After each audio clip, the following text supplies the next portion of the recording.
আপনার কাছে একটু জানবো আসলে ত্বককে উজ্জ্বল করার জন্য এই যে মানুষের এত প্রচেষ্টা সেটি আসলে কেন? আসলে এটা না পৃথিবীর সব জায়গায় নেই।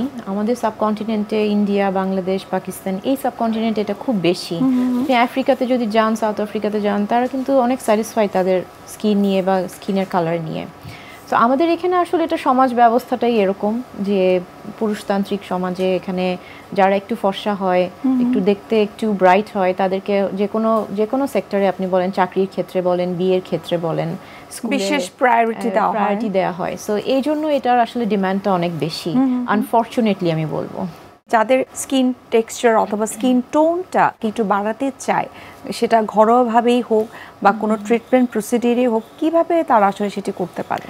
অ্যাকচুয়ালি স্কিন টোনটাকে লাইট করা বা ব্রাইট করা যেটা আমরা বলি ইনফ্যাক্ট, তো এটা আসলে আল্লাহ প্রদত্ত যেইটুকু রং আপনি নিয়ে এসছেন পৃথিবীতে, এখান থেকে আকাশ পাতাল কিছু করা যাবে না। সো এক্সপেকটেশনসটা আসলে ওই রকম রাখা যাবে না।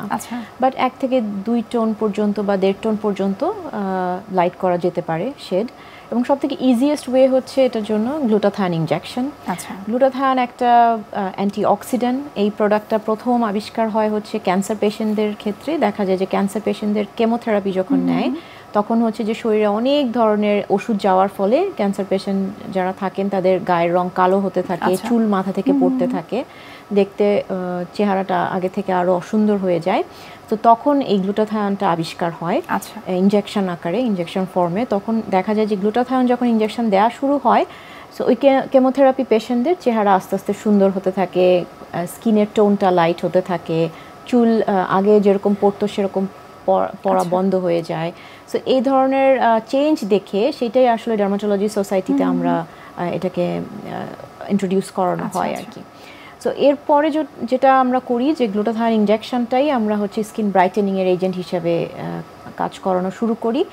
যদিও গ্লুটাথায়ন ইনজেকশন FDA অ্যাপ্রুভ না ফর স্কিন ব্রাইটেনিং, বাট এটার জন্য কাজ চলছে।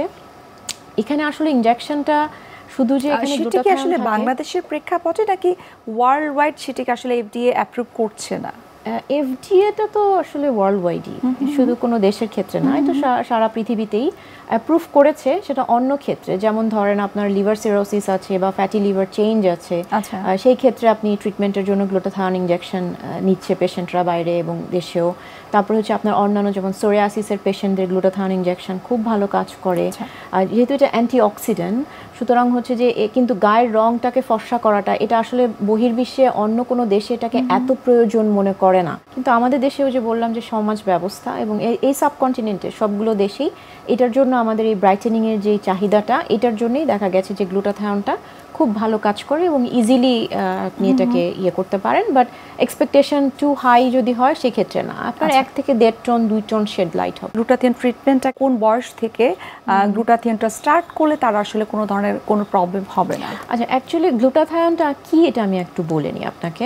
ফার্স্ট অফ অল, গ্লুটাথায়ন যেহেতু অ্যান্টিঅক্সিডেন্ট, আপনার শরীরে যত ফ্রি রেডিক্যালস আছে, সারাদিন আমরা পলিউশন বলেন, খাবারের যে কীটনাশক বলেন, মেডিসিন বলেন, এগুলোর মাধ্যমে যত রেডিক্যালস যাচ্ছে সেগুলোকে বের করছে। সো এটার সাইড ইফেক্টস থেকে সুন্দর ইফেক্টস অনেক বেশি।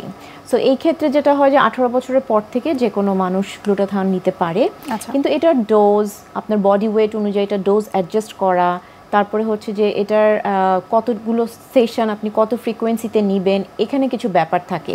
সাধারণত দেখা যায় এখন বিভিন্ন beauty centre, laser centre, aesthetic সেন্টারে গ্লুটাথায়ন নিয়ে, ইভেন পার্লারে গ্লুটাথায়ন নিয়ে কোনো আইডিয়া নেই, ডোজ সম্পর্কে কোনো আইডিয়া নেই, কিন্তু অহরহ ট্রিটমেন্ট চলছে। কিন্তু এই ক্ষেত্রে দেখা যায় যে হিতে বিপরীত হতে পারে।